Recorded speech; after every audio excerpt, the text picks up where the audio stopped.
Hey, what's up? Down below in the description section, this cheat sheet right here, this NASCAR Study Hub, completely free. Go ahead, grab it. It's yours. We have cheat sheets just like this if you like the way it looks for MLB, NBA, NFL, NASCAR, and PGA.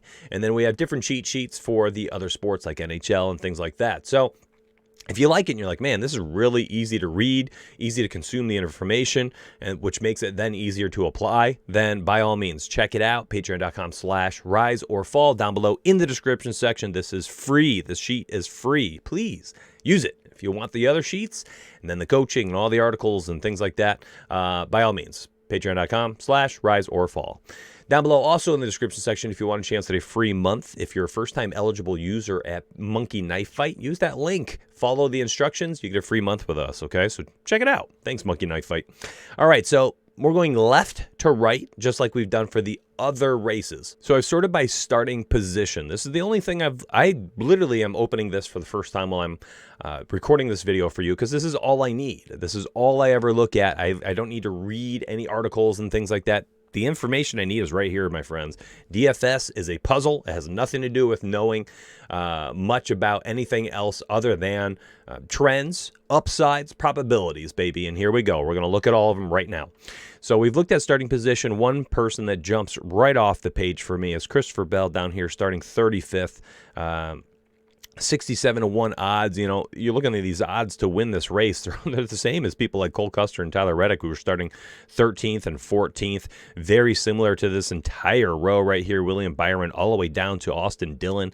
Very similar odds, and he's starting way down here. What that tells me is this position differential is wild. Absolutely wild. I mean, he could go all the way up to top 10 here, give you another 25, 30 points in position differential, which builds a strong floor and also gives you a very high ceiling. If he can go from 35th to 10th, you're getting plus 25 points right there on DraftKings just for the position differential. And then you're getting all the points for any fastest laps. If he ends up leading some laps somehow, you'll get those points. And on top of that, you'll get the points that DraftKings gives for ending up in 10th place. And that's a lot of potential points there. So Christopher Bell, absolutely going to be in play this week. No doubt about it.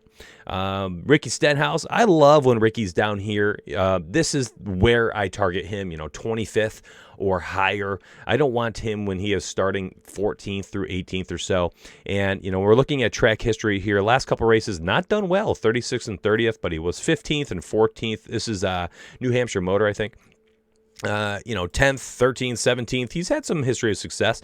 Again, if you're looking at Ricky Stenhouse's track history, just like every other track that Ricky has ever been on, it's up and down. It's going to be a bunch of terrible results and a bunch of pretty good results, because that's how Ricky is, man. He is he's just up and down. But what I don't like right now, and this takes me off him, see these red dots, yellow dots, green dots? This is supposed to be for the quick, I don't have much time. I open it up and I can see some trends, right? Okay, well, what I'm seeing right now is he's not a great play. Projections, not too good. Ownership projection, 25%. That means he's in the top 33% owned, right? So if I were to sort this by ownership percentage, he's all the way up here. Look at him. He is, Ricky Stenhouse being the 6th highest owned on DraftKings, not something I want to do. So Ricky potentially takes him out of play right there because he's just too volatile as it is. So let's resort by starting position. So someone like Stenhouse, I don't know if I like him so much anymore. And again, I like them. I'm looking at this for the first time with you.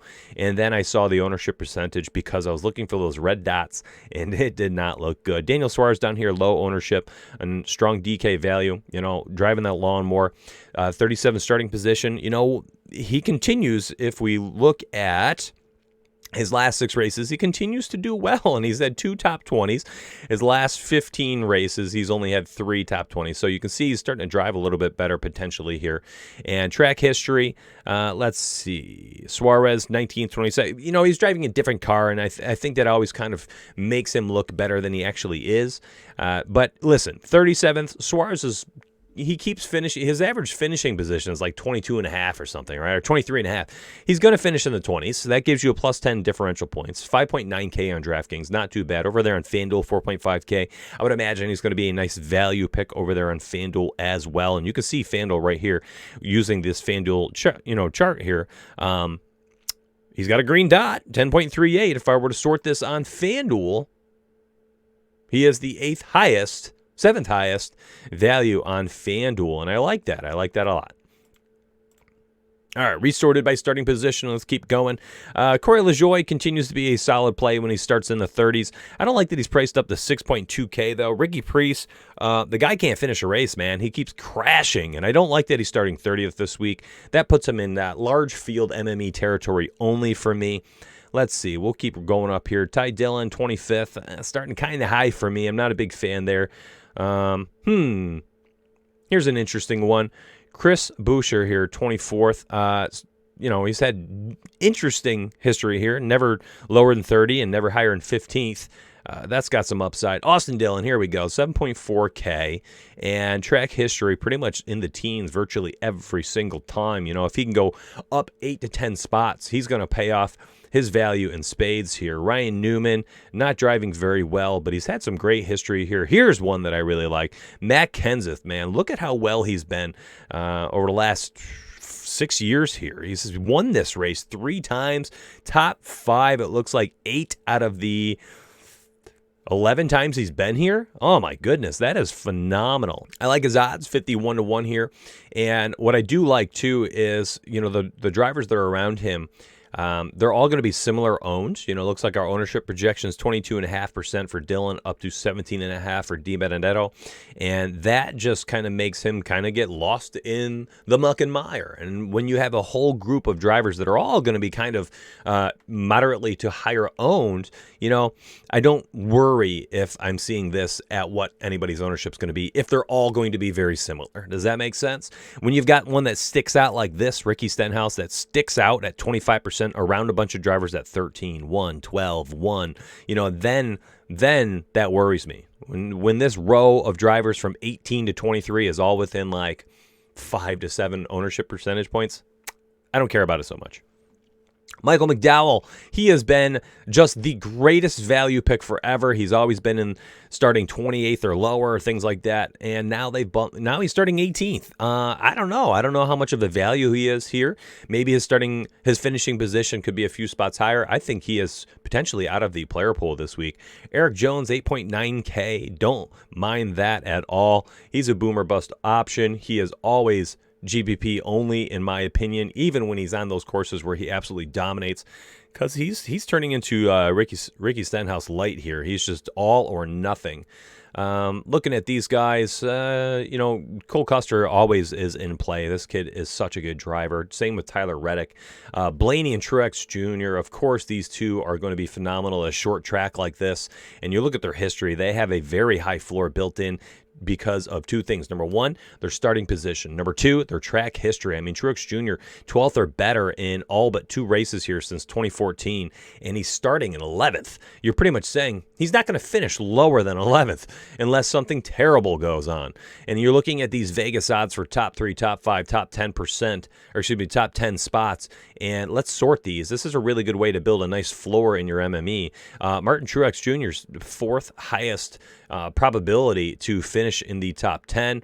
You could do this for top 5. I really like using this when you're making decisions. I don't say make a pool out of this, but it's a good way to separate drivers if you're comparing 2 drivers and be like, okay, well, this guy's a little bit better because of this. Maybe you're comparing Kyle Busch to, or maybe you're comparing Martin Truax Jr. to Kurt Busch, starting 10th versus 11th. Well, you see a much different potential when you're looking at Truax Jr. based on solely Vegas odds, if that makes sense. All right, let's keep looking here. Logano. Okay, Kurt Busch is, not somebody I'm probably targeting. I mean, 3 top 8s in the last 5 races here. I guess you could throw him in MME. I don't know if that's somebody I'm looking at for like a single entry. Pretty much probably just jam in Truax and Blaney and go from there if you're doing a single entry this week. Or maybe even Christopher Bell. If you can get 2 of these, you can get all 3 of them. My word, good job. Let's see here. Logano, always in play, has had some decent finishes here. I like him because of his 9th starting position and the price tag 9.8K. It's kind of awkward, right? Like people are, if they're paying up close to 10K, they're going to find a way to just find a way to just put Truax or Blaney in their lineup. Otherwise, why are they paying for him? So maybe that awkward pricing is going to keep his ownership low. Projection at 16% is half of what Truax is and a little bit less than Blaney. So, okay, I guess that shakes out. Alex Bowman, going to be interesting. I don't know what I want to do there. Have to come back to that one. Kevin Harvick, always in play. I don't need to tell you that or spend time on why. Clint Boyer, I don't like him at this starting this high. He's probably not even in my pool. Kyle Busch, until he shows me some speed, man, I don't know if I can do it. 2 top 5s in the last 6 races. One of those is because of a bunch of wrecks, though. I'll be intrigued to see if he can stay up there at 9.3K. I don't know if I like it. Might as well just pay down for some of these guys, right? I'll take Kurt Busch over Kyle Busch, I think, this week. Brad Keselowski. Let's see here. Track history has been fantastic. I don't like the starting position. There's not much position differential upside. I don't know if he has winning upside here. Same with Chase Elliott. Just don't like it. Denny Hamlin, always in position to win. He'll be in play. And Eric Almirola, yeah, I mean, the guy just keeps driving like a maniac. 6 top 10s in a row over his last 6 races. Top 5s in 50% of them. If we're looking at last 15 races, he's had 5 top 5s. I like seeing this when you're looking at like current form. You can see who's kind of driving well, who's driving fast. Kevin Harvick, 6 top 5s in a row. I mean, just a plug-and-play cash option if you want to. And driver ratings, let's take a peek. Anybody stand out that's way down low? Blaney, 12. D. Benedetto, starting 19th, is driving fantastic. He has top 20s in 5 of 6. So if you want to look at that way, you can say, even though he's had terrible track history, absolutely awful, this is a driver that is in very, very good form and potentially could, because he finishes, last 6 races all in the top 20 and he's starting 19th, that's a pretty strong floor. If he can finish, 11th or 12th or so, maybe he can pay off his price tag there. That's tough ass, though, and a track that apparently he's done terrible at, other than the last race where he finished 5th. All right, let's slide over to FanDuel. We'll come back to Fantasy Crunch here. Let's do some FanDuel. We are going to look at some of these single-entry builds. Then we'll do DraftKings builds next. And then we'll do a quick MME look. And we'll call this video a day. All right, so I got NASCAR up. Let's just open up a lineup builder here. All right, one thing I'm going to do real quick, just so I can help myself out quickly, is go to this Fanduel Value. I want to grab some value first, then go from there. Oh, my goodness. Let's see here. We got some very high value scores. My gosh. All right, so we talked about Suarez there. Probably just plug him in. 4.5K. Lejoy, similar spot. Much higher value, actually. Okay, starting 33rd. All right, so Lejoy or Suarez, I think you start with one of them. Your call. So we'll go down and we will plug in Lejoy. He's been driving well. He's been driving very well. Had success here. Here's his finishes. He's doing well. Had success here, and what do we see? 4 or 5 races in the 23rd, 27, 27, 31. He's starting 33. As long as he finishes a little bit better than that, 10 spots better, he's going to pay off. All right, let's go back up top here, and we are going to grab, let's see, Christopher Bell should be a nice 9K. Very nice there. Plug him in. Now, we talked about Blaney and Truax, and look at that, my friends, 13.2K, and this thing built itself pretty quickly here. This final spot, up to you what you want to do, but now I've got these 2 guys who I think have outside chances of winning. They are starting 11th and 12th, which means they have position differential. Bell as well. You get a half-point position differential on FanDuel. Corey Lejoy down here is a value option. What do you want to do with that 13.2K? It's up to you. If you wanted to find a way to go up to Harvick, I think you've probably got to drop Bell or Blaney or Truax down, which there are other fine options, and that's not terrible. That's not a hard ask. We talked about Matt Kenseth. I mean, that would be a fine way to enter. Looks like I can't enter this. $1,600. I would never enter something like this. Freaking winner take all $1,600. No, I think what do I have? $1,300 in my account. That would be. I'd have an all-cert during the contest. Matt Kenseth. I mean, this thing looks nice. This is a really good build to me. I mean, upside. Full cash floor as well. Lejoy, upside and a floor. And then Kenseth, really the only driver that is like a home run swing. But we've seen that he has phenomenal race history here. And maybe we're just banking on the race history coming into play. And last time he started 21st, finished 2nd. I mean, here's what happened. Scored 66 points. What if he does that? What if he does that again? That's a winning lineup. All right, DraftKings, let's go over here, and we'll go down to the cheaper price tags. We're just doing some quick builds, my friends. This is not how you're going to win a tournament. You got to take a little bit more time than what I'm doing right now. Again, let's go Lejoy over Suarez. Lejoy's just been driving so well. Suarez has been driving a lot better, too, finishing 18th, 23rd, 12th, 26th, 20, 26th. I mean, we're looking at here, starting 37th, finishing 28th. This is what I mean. Like, his floor is kind of 25 or so points. At 6K, you want a little bit more than that. Lejoy, I think's floor is very similar, but his ceiling is just, it's a little bit higher because he can finish in the teens, starting in the 30s, which he rarely does. So I think Lejoy's the pick if you're choosing between the two of them. All right, let's climb the salary scale here, and let's go plug in, do you want to plug in Bell? For the position differential, yeah, I think so. I'm intrigued. If we plug in Truax Jr. and Blaney as well, how much money do we have? Ooh, 5.9K. So we could plug in Suarez and then what? Boucher, can we fit him? 6K, nope. See, you wouldn't have enough for him there. That might be very difficult. Man, if you could find a way to get those three in there, I think that is ideal. You can go out there and have yourself a smash night if this goes off. You could go Boucher here, and I guess somebody like Timmy Hill. You're just kind of throwing darts at this point, though. That's tough. That is tough, my friends. So I don't know what the play is here. Maybe you're going to have to just choose two of them, go with the dominators here, maybe take out Bell, and work around it that way. So what we talked about Kenseth down here, 7.6K. I don't like that Cole Custer starting so high. Joe Nemechek, 7K price tag. Position differential for days at 36th. What was his track history? I actually think I browsed over that one. Nemechek, he's not raced here. 3 top 20s the last. He's an interesting option. That's position differential upside for sure. 7.4K, Austin Dillon, we did mention him. I don't feel great about this. I like a little bit more studs and duds than this. Give me, maybe if I take Suarez and I can just take that money. So let's go down and get Suarez, and then 8.5K, who can I grab? Okay, so Di Benedetto, we talked about him at 8.3K position differential upside. And we also talked about Amarillo. Let's say he shoots out of the gates here and, gets a bunch of laps led. Then you have potential where Truax and Blaney can, push up top three. These could be your top three drivers. Maybe Suarez and Lejoy can go up 10, 12 spots, give you a bunch of position differential. And Kenseth, if he can sneak inside the top 10, this is your winning lineup, friends. All right, on Fantasy Cruncher here, we're going to grab our player pool, and we are going to copy them. We're going to go back to upload data. We're going to upload that right here. This is the initials, by the way. If you are using our cheat sheet today, again, by the way, it is completely free.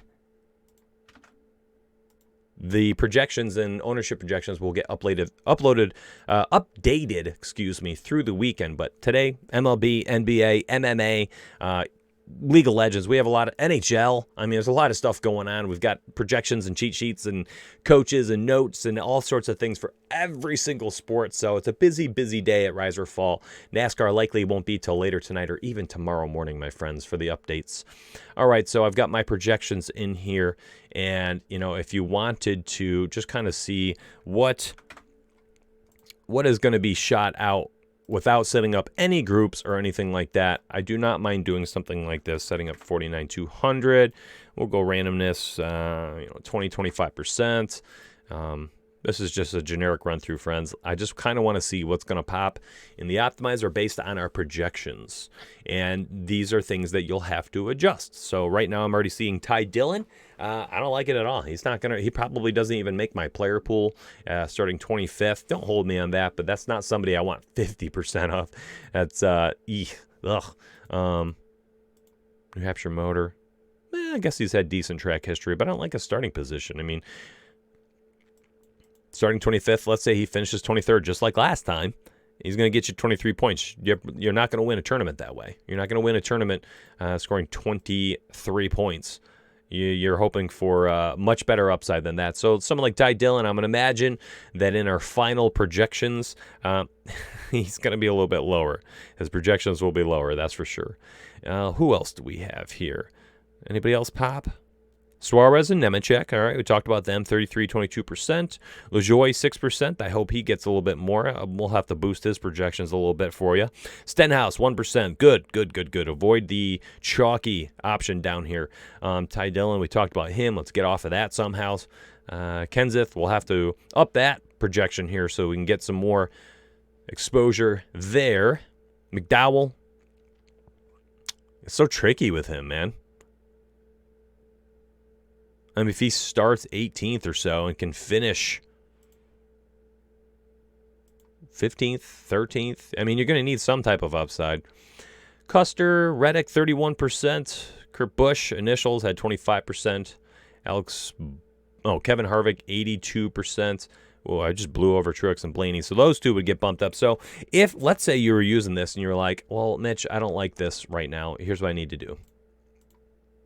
I'm doing something like this. Blaney, Truax, Bell. You could do at least two. Check it out. So I put Blaney, Truax Jr., and Christopher Bell into a group, and I've said use at least two. Now, I'm going to do one more group. And this one's going to be the upside group. Suarez, Nemechek, Lejoy. I want at least one. Okay, this is my, values. All right, so every lineup will have at least one of these three. These 33rd starting Lejoy, 36th Nemechek, and 37th Suarez. And then the other ones, Bell starting 35th, Blaney 12th, and Truax Jr. 11th. And let's see how the pool changes a bit. There we go. Look at Blaney and Truax. That's what I like to see. Christopher Bell, 44%. That is what I like to see. Nemechek, Lejoy are both up there. And what I pretty much did by making that little group, as I said, Kevin Harvick, I don't want you as much anymore because I put 2 out of 3 on Truax Jr., Blaney, and Bell. And the 3 of them showed up. 3 is my top 4 exposures. And you can see it right here. Let's sort it by exposures. So much better because now I'm focusing on position differential and people that can win and have position differential. And Kevin Harvick, my friend, dropped all the way down here to 8%. So if that's not it, if that's, you're like, oh gosh, Mitch, I can't do that. Well, just add Harvick to this group then.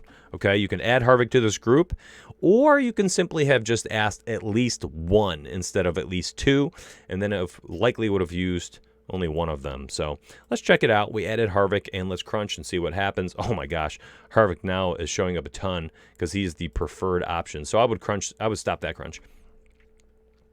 Remove him, and let's do at least 1, Blaney, Truax, and Christopher Bell, and let's try again. This will be the last one, then I'm going to end this video. It's a long one, and I have a lot of work to do. MMA projections I have to redo because of those 3 dropout fights. Got to produce content for NBA. Did you see all those winners, by the way, on Twitter at Team Rise or Fall? Pretty sick. By the way, if you enjoyed this video, please hit that like button, hit that subscribe button. Daily streams Monday through Friday at 1:30 p.m. Eastern, and videos daily as well. Lots of free content. Again, free cheat sheet down below. This is pretty nice. Looking at just quickly. Blaney, Harvick, Truax Jr., all 3 of them in my top 6 owned. That's much better. Christopher Bell down here at 9%. I'll still want to find a way to boost him up a little bit. Nemechek, and there's my position differentials. Nemechek, again, Dillon sneaking in there. Daniel Suarez and Lejoy is at 17%. So that's much better. There's ways to tinker around. These are the things I show my members inside Discord, and I will kind of talk about my strategy and what groups I make and things like that in my final pre-lock notes. All right, please hit that sub button down below. Grab that link if you'd like our cheat sheet. And, if you want to sign up and get a cheat sheet like this and all the extra content, by all means, patreon.com/riseorfall. I'll see you on the inside, my friends. Best of luck this weekend in all the sports. If you are not a member and you want to become one, I hope you do. Together, we rise or fall. Take care, everybody.